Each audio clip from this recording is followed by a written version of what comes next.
we are here in Ashland, Oregon, in a very special place, a very sacred place.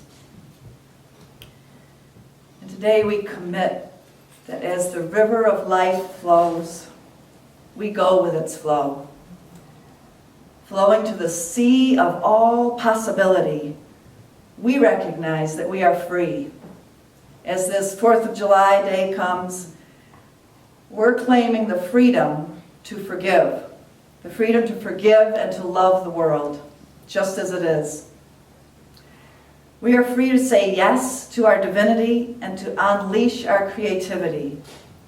We see a tide of good flooding this land during this Independence Day holiday, sweeping us up in its currents, life's landscapes then contouring to divine order. With eyes wide open, we see the us in you and me. All over this land, we see with compassion and equanimity.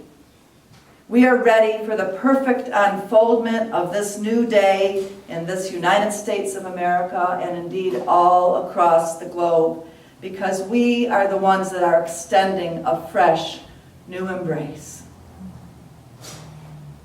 And so in this morning, we welcome Independence Day in this spiritual way. And I'd like you to breathe with me up from the earth that nourishes us, up through your feet, imagining the wonderful, life-giving energy of the flow of the river of life coming through your feet, up into your center, up into your heart, moving out through your voice as we sing, moving out through your thoughts as we go into the next week, celebrating our freedom. You may want to stand, actually, because we're going to sing a wonderful song with Heather and Richard, River in My Soul. There's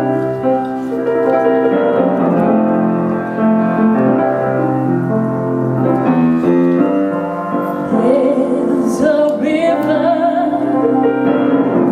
flowing in my soul. There's a river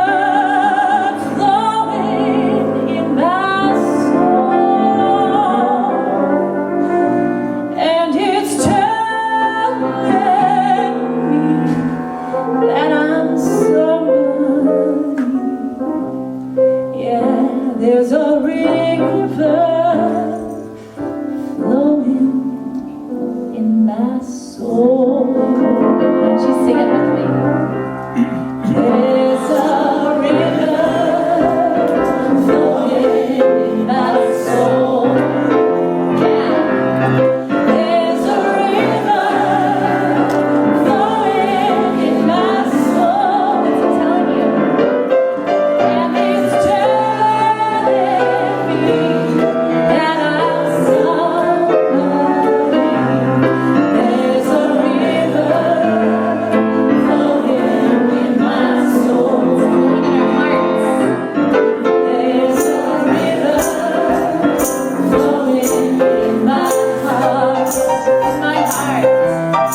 the director of the international headquarters of the Buddhist Peace Fellowship in Berkeley during the years that I was in seminary.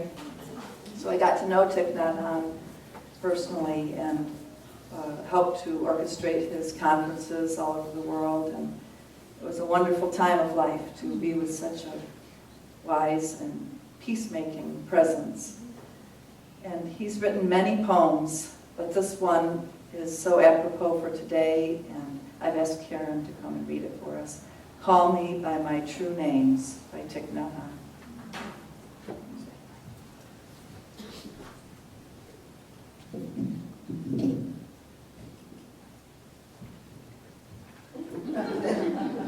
This one's so good, I want you to hear every word.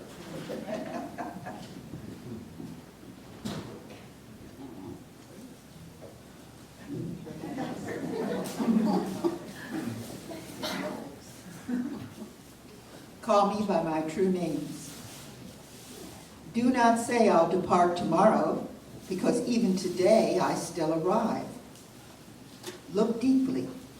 I arrive every second to be a bud on a spring branch, to be a tiny bird with wings still fragile, learning to sing in my new nest, to be a caterpillar in the heart of a flower, to be a jewel hiding itself in a stone.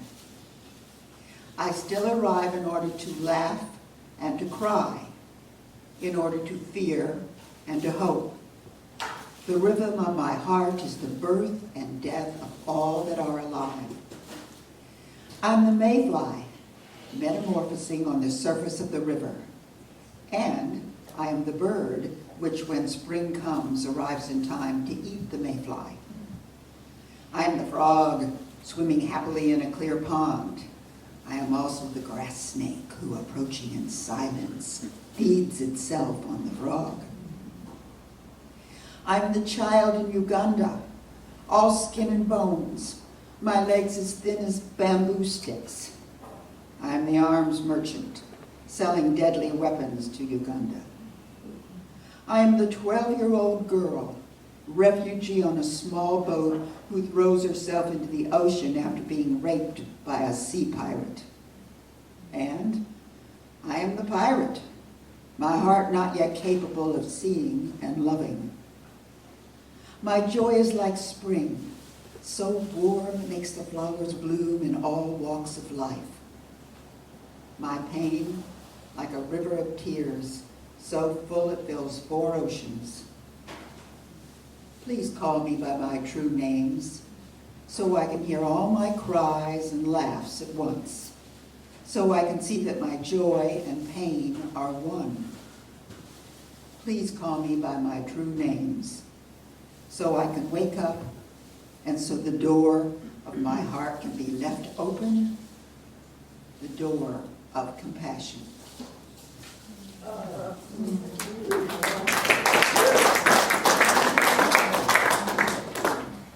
Did a beautiful job reading that, Karen.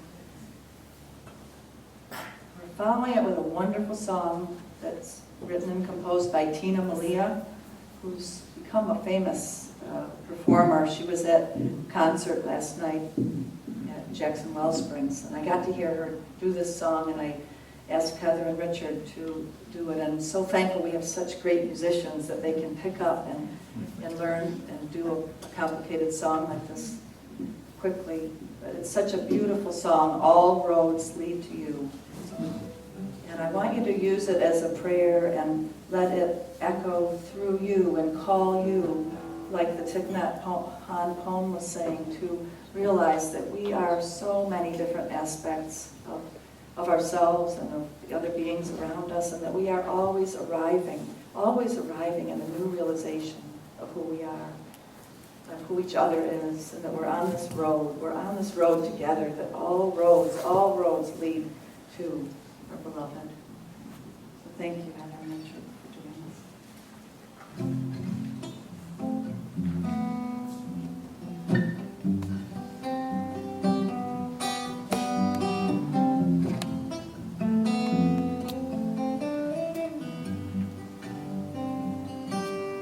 This is the sound of one heart starting starting to hear. This is the sound of faith, stepping out of fear. Or the journey of one's soul's passage through time. And oh, this is one more dreamer learning to fly.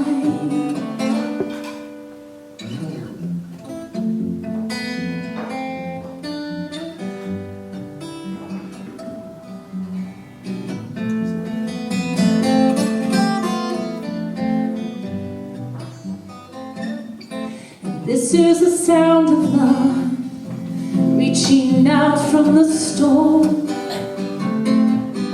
calling through the thunder, through the anguished war. And I can feel the winds, feel them beginning to turn.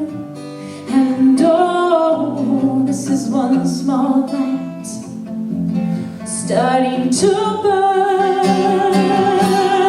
And your love is shining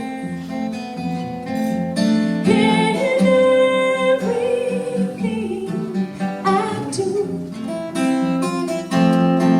And I hear you calling for me.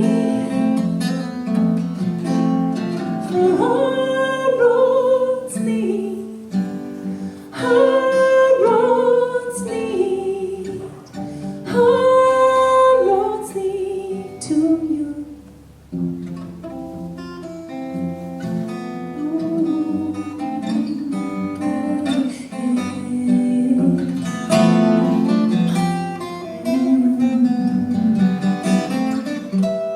This is the sound of prayer on its way to the sun,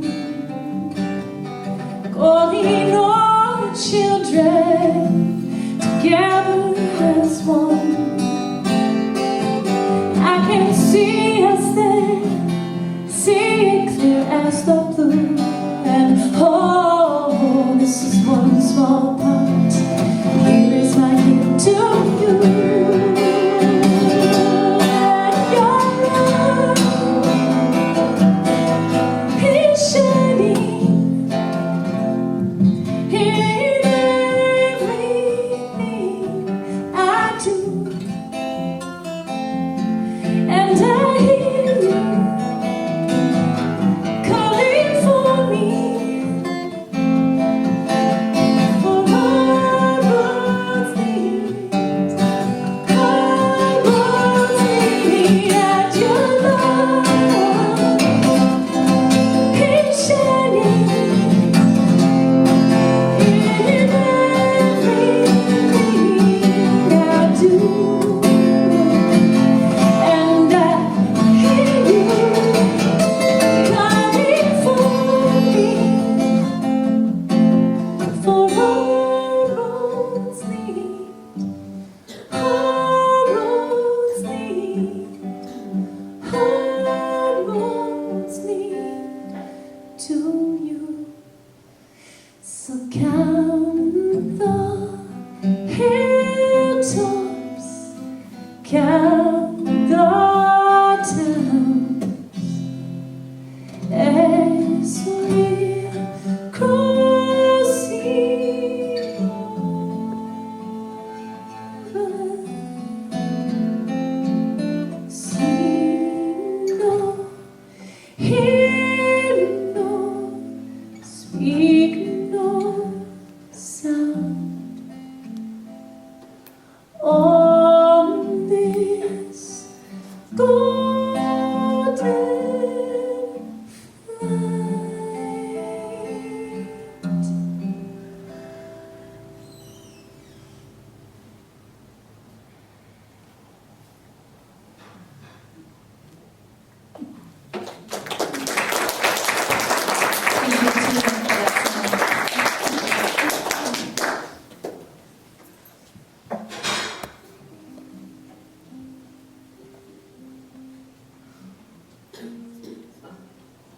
In the presence of the beauty of that thought, that all roads do lead through to the oneness that we celebrate here at Unity.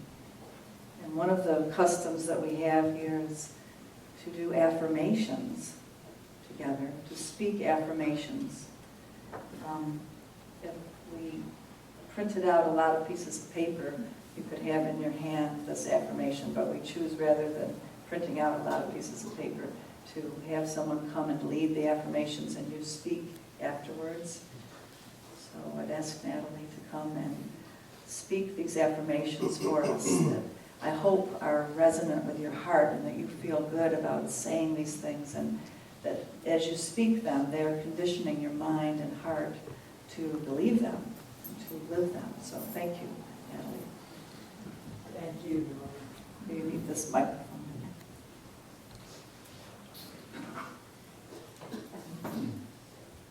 Thank you. What I'm going to do is I'm going to read the affirmations one sentence at a time, very slowly. And then the second time I read the sentence, I invite you all to say it with me. And we believe it. My every thought, word, and deed align with the highest good. Please join me. May every thought, word, and deed align with the highest good. Every aspect of my life is perfectly aligned with divine will and right action.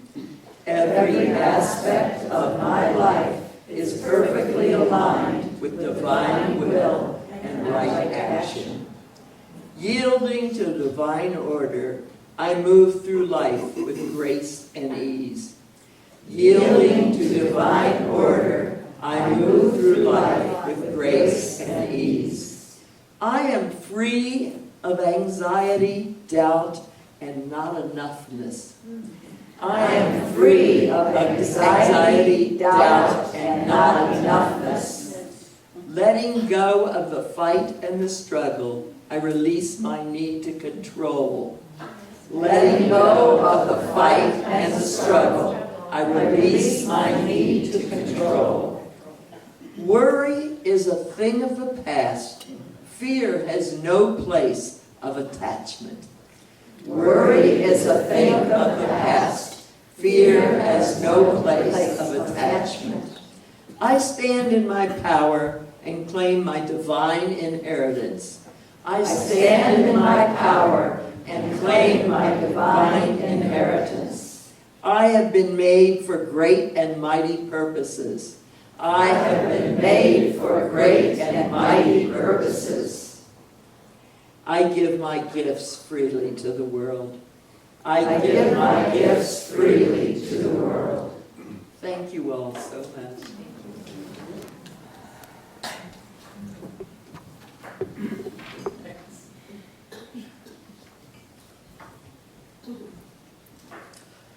Well, I've never heard that Thich Nhat Hanh poem before.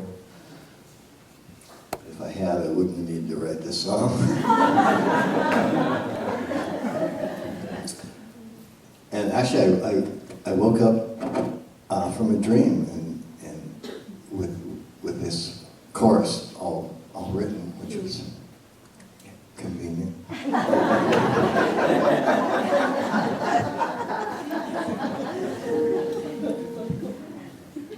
Took a year to write the rest of it. All my kin.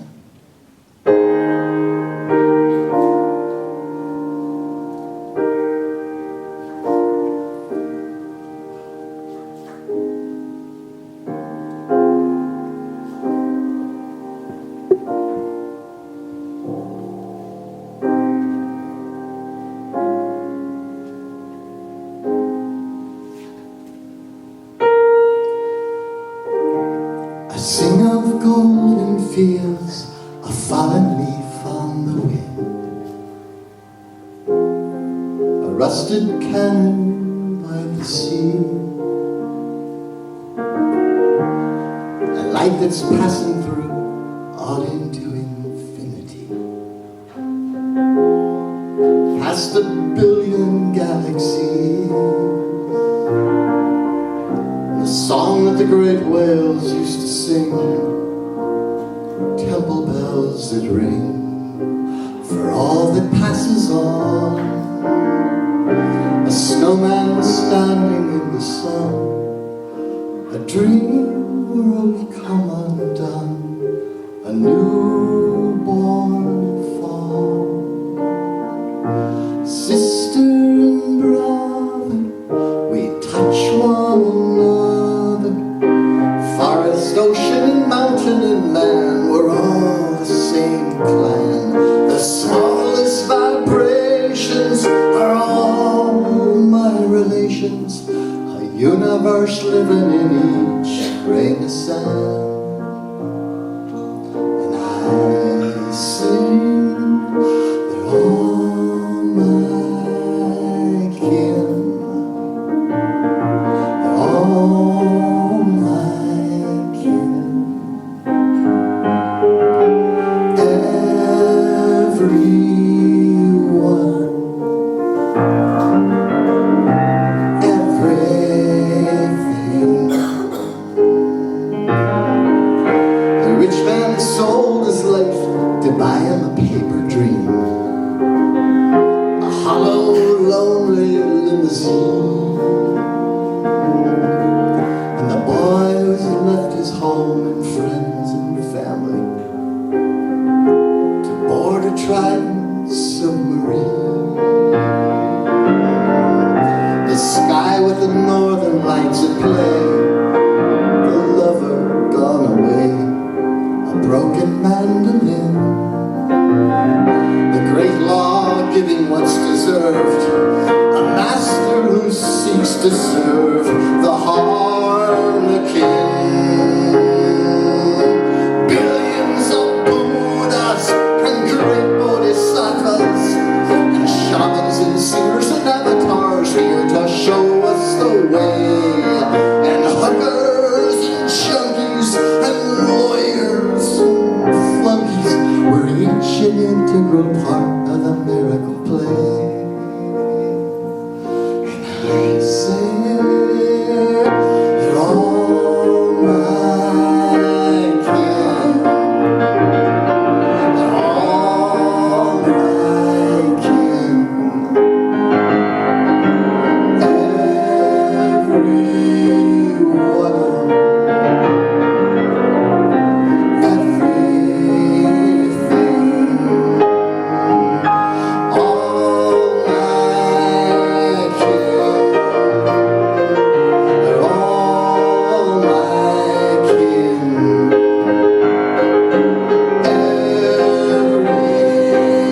Everyone, everything. A single age is past, a golden age yet to be. A pharaoh's footprint in the sand, and a maiden with heart of stone so lovingly set free and softened by the sculptor's hand. The tribal drums, the timeless dance, the television trance, the celestial symphony, the gift of water, salt, and bread, the life-seeking quest of the dead are tragedies. For demons bear wisdom and the chance for forgiveness, and yesterday's pain we can suddenly change. The wheelchair takes wing, for all of the brightness needs all of the darkness, as winter gives birth to the spring. And I sing, they're all my kin. All my kin. Every one of them. Everything. All my kin. All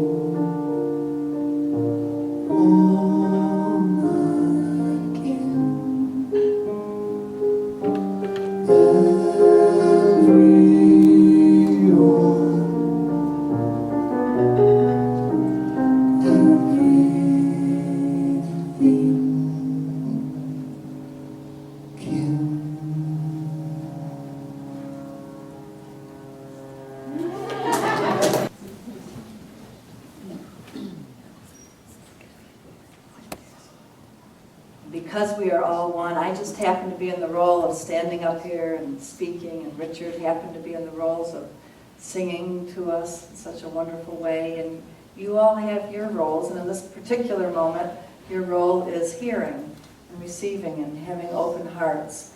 But your role is no less significant. We're in this together. So in this moment, before I begin my inspirational message, I'd like you to hold hands for a moment and feel into our oneness.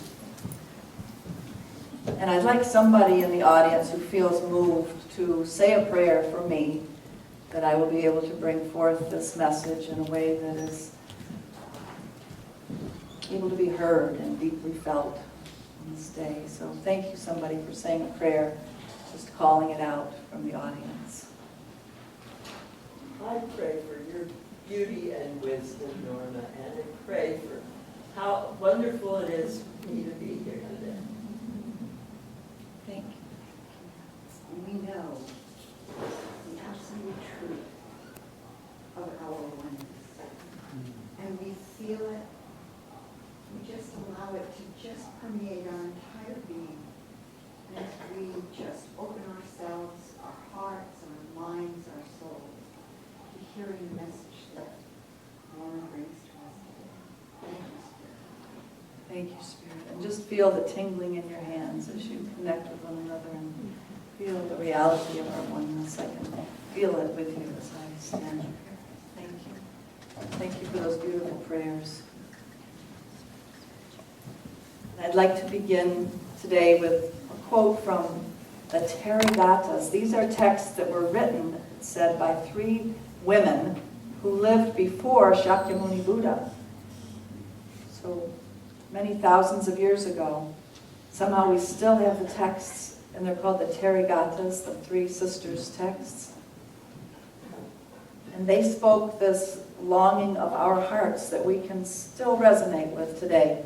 They said, if your mind becomes firm like a rock and no longer shakes, in a world where everything is shaking, your mind will be your greatest friend, and suffering will not come your way.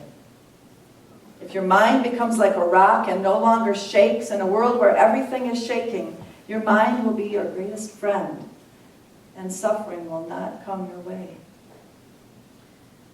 To have a mind that is our greatest friend, isn't that something that most of us want?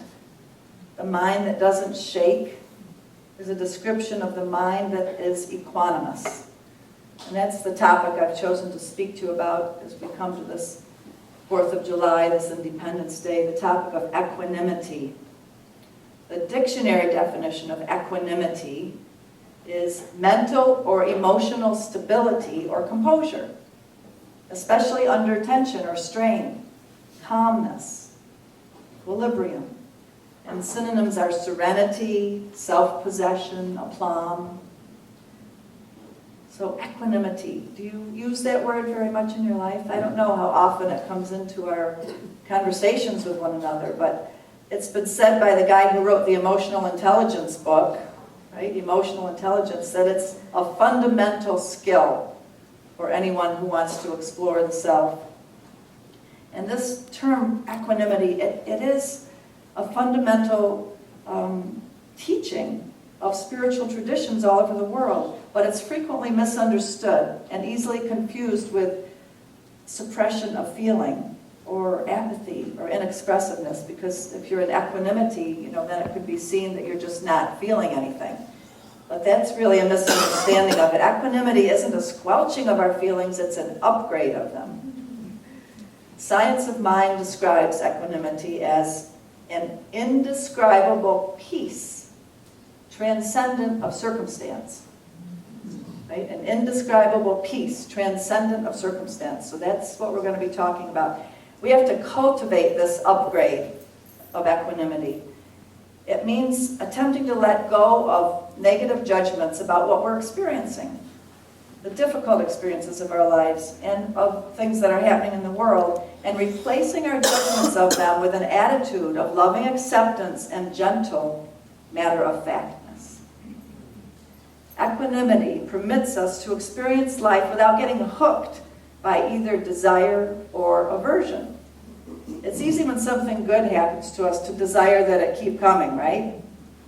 Or when something bad happens to push it away and want to get away from it.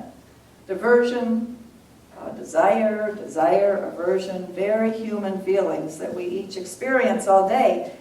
But practice desire and aversion as a way of life and you get pretty whipped around as if you're on a stormy sea. And it reminds me of that song. Who sings it? I couldn't think of who sings it, but No More Drama in My Life. Who's that black woman singing? Mary J. Blige. Yeah. No more drama in my life. Equanimity is a quality that allows us to get to that point, to be free of the extremes of the ups and downs, and to not just be driven by our likes and dislikes or our preferences for this or that, which could end up ruling us. Then we really don't feel free, and we actually get blocked from knowing what real love is. When I think about, knowing what real love is, when I was in my 20s, I was in this relationship, and I thought, I now know what real love is. It was really a pretty beautiful relationship, and it went on for about 3 years that we just had all of this desire. And desire, it felt so good, and we loved each other in ways that were all about seeing the good in each other.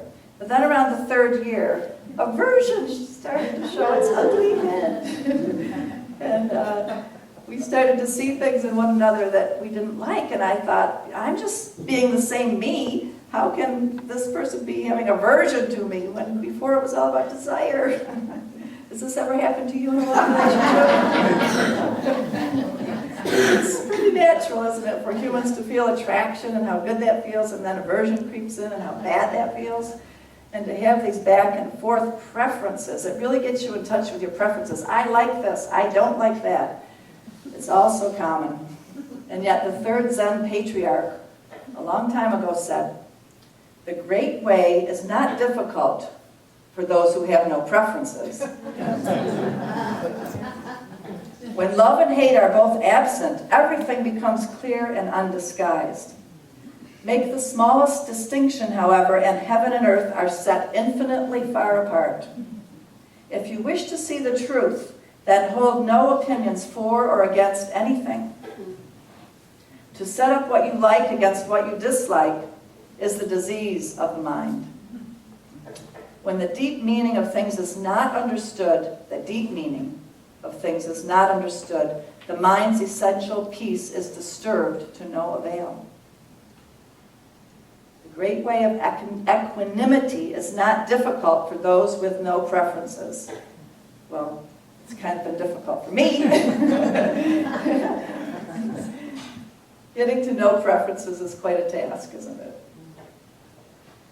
After being hurled about on the stormy water of preferences for what felt like much too long in my 20s and early 30s, I set out on the road of that great equanimity and started doing Buddhist practice.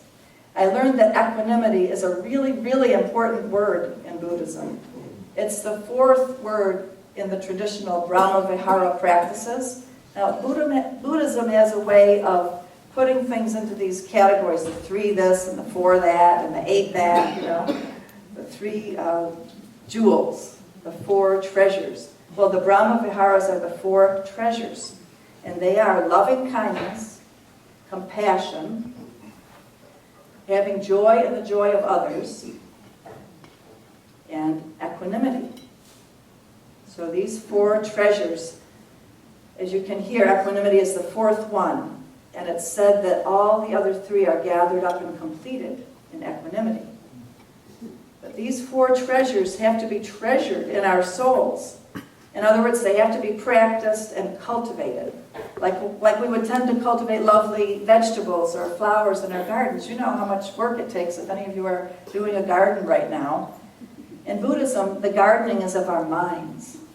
And getting out the hoe and the watering can is practicing mindfulness, it's called. So this is when we train our minds, discipline our thoughts, guiding them into certain neural pathways.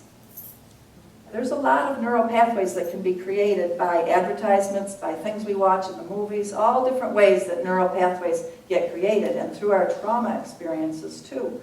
And we can get set in some pretty deep-rooted ways of perceiving things in these neural pathways. So in Buddhism, they're telling us we've got to practice these 4 treasures so that we're rerouting our neural pathways. You know, the studies that were done at MIT, Massachusetts Institute of Technology, a few years ago with the Dalai Lama and his monks. Remember hearing about those studies? They found that their neural pathways were really conditioned to stay calm and be in equanimity no matter what stimuli they gave them, pleasure or painful stimuli. They saw that their neural pathways were so set in the roadway of calmness that they stayed there. Buddhist texts say, in an untrained mind, when pleasure arises, the mind grasps after it, trying to fix on it and make it stay. So for example, the psychic told me that you were the one for me.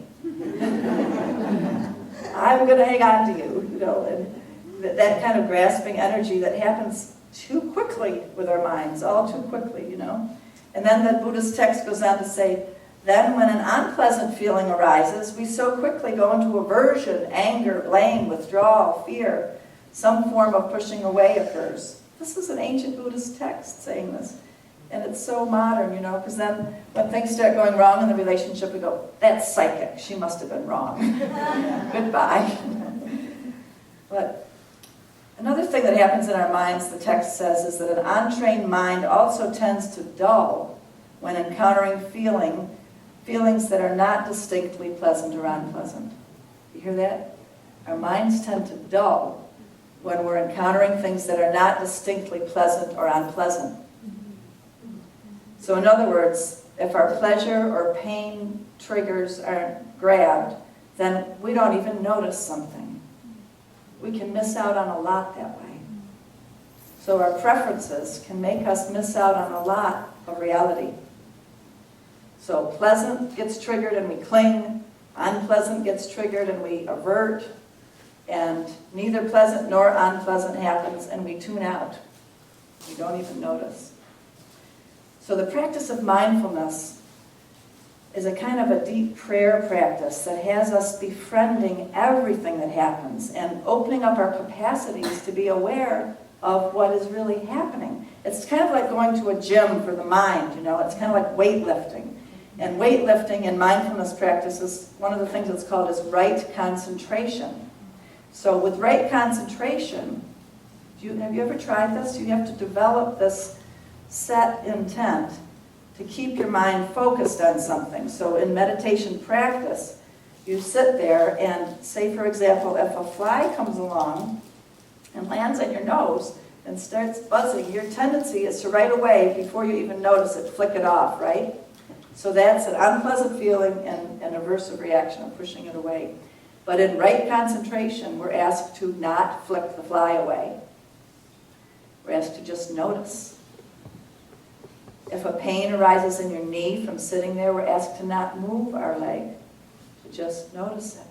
And so this concentration is on your breath. It's on something other than all of these pleasant or unpleasant experiences that come along. So we need to train our minds with this right concentration. And the practice of right concentration, ultimately, desire and aversion, we see that they really just complicate things. And we get to the point of why not let go? Why not let go of our preferences and be open, more open to other possibilities? The problem is that preference really blocks us from possibility. Essentially, even if you're not a Buddhist meditator, anyone can develop equanimity, right? As we open more and more to our day-to-day experiences, just as they are, being more fully present for both the things that we like and the things that we don't like, in our daily lives, in our relationships, in our work situations, even if we're going on a summer vacation, we have to cultivate the willingness to be equally close to all things that happen, equally close to all things and all people. That's another way of describing equanimity, a willingness to be equally close to whatever happens. It reminds me of me again in my 30s. So You know, at this point I've been practicing Buddhist meditation for a while, and I was out at a retreat for 21 days. It was my longest retreat out in Joshua Tree in the desert out there. And I was quite proud of myself taking on this advanced meditation training. I'd been living in Japan, practicing Buddhism for a long time, 10 years by then.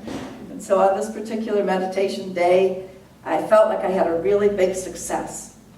I was doing walking meditation out in the desert, and there were all these blossoming cactuses, and the light was so beautiful. And I got to this point where I felt ecstatic. I felt like I was one with everything, and I could feel the light coming through me, the same light that was in the cactuses around me. And I couldn't wait to get that evening to tell my meditation teacher what a great experience I had of oneness. So I went and sat in front of Joseph Goldstein. He was my teacher. And I thought, I'm so excited because I had this experience. I think I really had a breakthrough in understanding this technique. And I had this ecstatic experience. And he just looked at me and he said, stop. He said, you're just telling a story. It's just a conditioned experience. All experiences like that are just conditioned phenomenon. And you need to not do that anymore. Now leave. Ooh, man, that hurt my ego. But it really got my attention, you know. We love to embrace our good feelings. We don't like to embrace obstacles. And so he was really getting the point across to me to not be so caught in my judgments of what is good and what is bad. And I never forgot that lesson that he gave me. So equanimity practice can happen in our daily lives when someone comes along that triggers us, or when something happens that is said that we don't like. You know, what are you going to do with that? Are you going to go into judgment, or are you going to stay in equanimity? Well, I was reading one Buddhist teacher that said when something happens that you don't like, you've got basically 3 things you can do. You can have this aversion reaction and get angry about it, and then start creating criticism in response to the criticism, and that just sets up a cycle. You know, it's just going to go on. The second thing that you could do is withdraw. You know, you could just say, I don't like what just happened, and I'm going to retreat and withdraw. And maybe you withdraw forever. You know, when do you come back from that? Or the third thing that you can do is to take this Buddhist vow of, I vow to seek understanding and to seek compassion. So when something difficult happens, I vow to seek understanding. I vow to seek compassion. So you go to the person and you say, what happened, and what can we work this through? That's seeking understanding. And then maybe you don't come to understanding, and if you don't, then you still vow to have compassion, which means you're holding the door open for further healing to take place in its right time. So tests don't get any easier as our lives go along. When I was younger, I thought maybe they did. You know, I thought maybe we would get to this point, and then we had accomplished our equanimity, and then everything would be easy. But it just hasn't seemed to be that way to me. In fact, as we get older, it seems like we have more tests and more things to let go of. Ideas of what we thought our life might be. Ideas of what we thought our kids might be. Ideas. In fact, at the end of our lives, we even have to let go of the idea of what we thought we were in our bodies. We have to let go all the way. And just want to ask your prayers for our dear Elma, who's been in our midst for several years now, and she's in hospice now, and I've been visiting her quite frequently, and I ask you all to visit her if you feel called to, as she is having to let go. And we all come to this point, and may we be with one another and help one another when this great letting go comes. So in order to be able to do this letting go, we need to cultivate the attitude of being open and learning from everything that comes our way. The Buddhist text called the Nyanaponika Tara, I don't know if I'm saying that very well, Nyanaponika Tara, calls for such profound equanimity to be in us that we are as if inside of us is the inner center of the world. Wow, to have that much equanimity that inside of us is the inner center of the world. It's as if we have in ourselves the counterpoint of the Jewish tradition's legendary story of the 36 just persons. Have you ever heard that story? It says that there are these Lamed Vov. That means 36. There's these 36 people in the world that are just humble, common people. But because they're living their lives with such goodness and such service and such, I would say, equanimity, that they are keeping the whole universe in balance. They are the heart of the world. And although they're just unaware of who they are, they're just going about their daily lives. But in the Jewish tradition, it says that the Lamed Vov have to be here, living their lives in equanimity, or the suffering of the world would poison the souls of the newborn. What kind of times are we living in? You are special. You probably are Lamed Vov. So we each have within us the center of the universe. This story is supposed to make us feel how important it is for you and me to dwell in that good place within. Because yes, we might just be that special and that important. I'd ask you to close your eyes now, and as a way of a meditation, I'm going to use this text from the Science of Mind. It's a brief text that I'm going to read to you. And sometimes with the Science of Mind texts, they're very beautifully written, very intricate, and can be very mental. So I want you to close your eyes to hear this and open your hearts and just hear the vibration of the words and see if you can catch from the vibration of the words the feeling of this equanimity that is here right now. So here it is. Joy is where your transcendent awareness rests in indescribable peace. There, your understanding is illumined by my very present existence. There, your surrender seats my omnipresent oneness. There, your capacity to rejuvenate is stimulated by my quiet repose. Transcendent awareness. So it's not just any kind of awareness, it's your transcendent awareness that rests. That rests. Your transcendent awareness doesn't have to figure things out or come to any analytical conclusions, but there's somewhere that it can rest. Your transcendent awareness rests. Where does it rest? In indescribable peace. Peace that passes understanding. Give me a reason to be happy or joyful or feel at peace and I will. That's not what we're talking about here. No, no, no. This is where a transcendent awareness happens and it rests. It rests you in this indescribable peace. There is this terrain in consciousness that any effective prayer has to go through. It's a pathway. It's a neural pathway in your brain. It's a road in the mind that has to be cultivated over and over again. This terrain in your consciousness where we must walk, this transcendent awareness, it's a place in your mind where your release rises to my non-attached perspective. Awareness, it's that place where your understanding is illumined by my ever-present existence. There's a story of a man who was falling off a roof.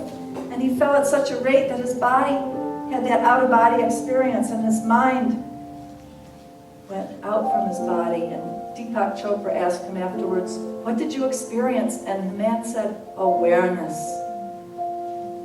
Such awareness, you see, it is illuminated by my ever-present existence. Even in the face of death, we can be in equanimity. Awareness that rests in my ever-present existence. Can you feel it? Rests. Rests. All we have to do is bring to the table our capacity to rejuvenate. You must bring to the table your capacity to rejuvenate. That's all you've got to do. Our capacity to rest. It says, our capacity to rest is stimulated by my quiet repose. So the capacity in you to rest is stimulated by God's quiet repose. Please come to the table with your capacity to rest, to rejuvenate, and let God's quiet repose stimulate this peace that's in you, where there's no struggle, no battle, no perpetrator, no wolf, no enemy. Let go of these judgments, let go of these ideas, and just rest in the place in you where God is in quiet repose with you. Arrive at this place of peace within. Let go of your ego attachments, your desires and aversions. Be one of these 36 who just seats yourself in the omnipresent oneness that is in you. The Prince of Peace has invited us there. There is this place in you, illumined by the divine light, the very present existence of the One, where your surrender seats yourself in omnipresent oneness. We have to give ourselves permission to go to this place. We have to set our intent. I can experience this repose. I can experience this love. It's not dependent on waiting until a certain person comes along, or a certain place, a certain house, a certain building, a certain experience. I beseech you to hear this on this day. We are already in it. We already have it. We are already blessed with this great peace. We are already dwelling in the fullness of divine love right here, right now. True joy comes from knowing that nothing else has to happen. Nothing else has to happen. And no matter what happens, the sun still shines, spring follows winter, weeping may endure for the night, but joy cometh in the morning. So please, my friends, my spiritual friends, hang in there. Just hang in there.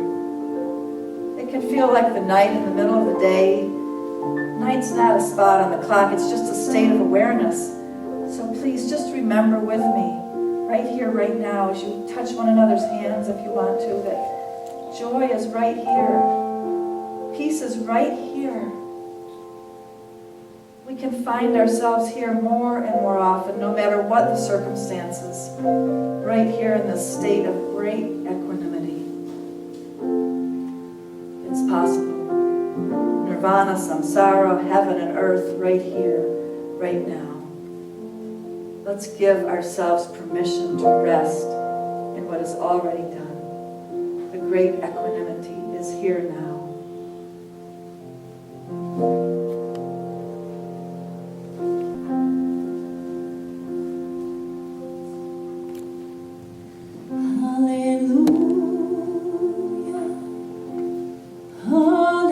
Let's sing it together.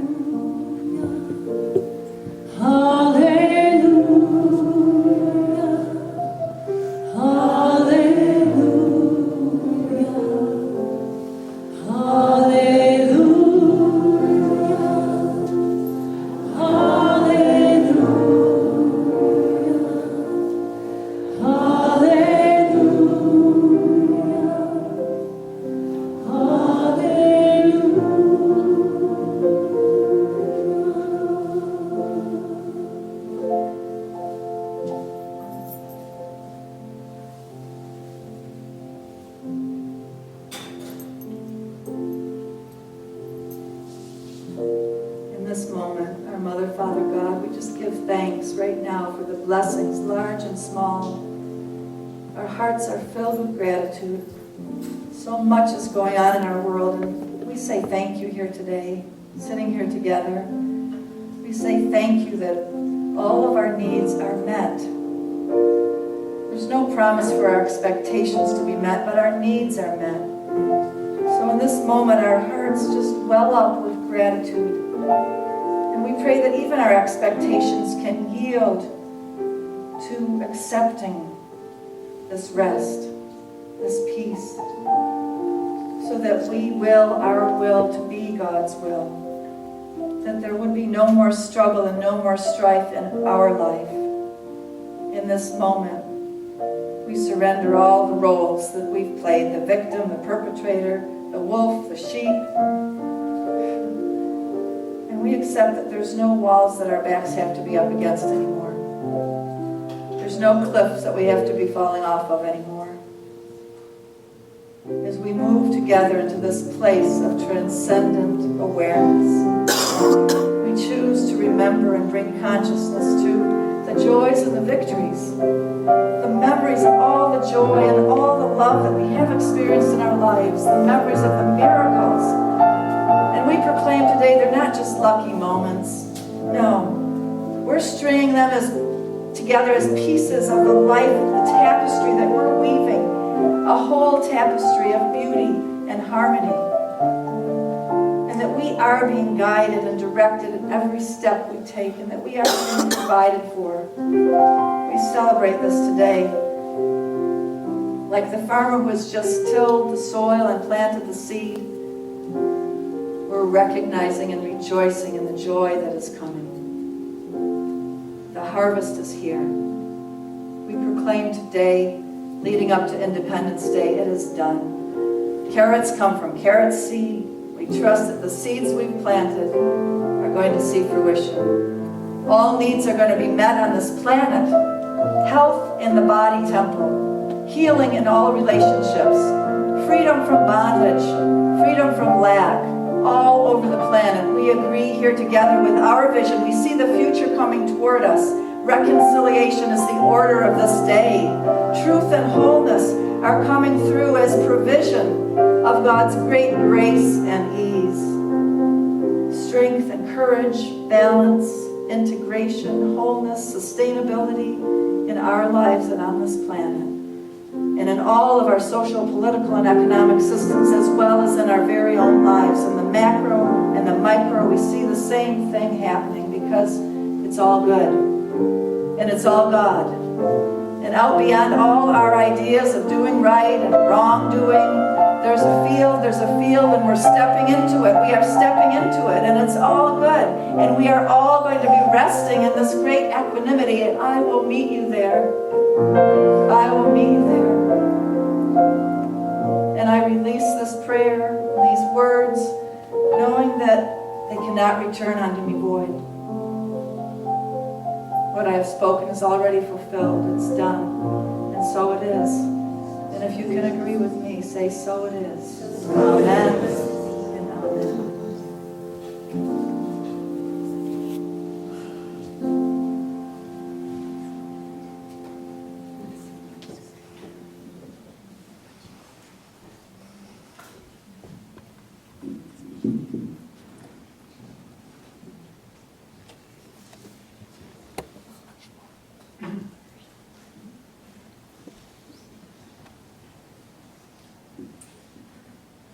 I believe that this is a Sufi saying, and just kind of says it all.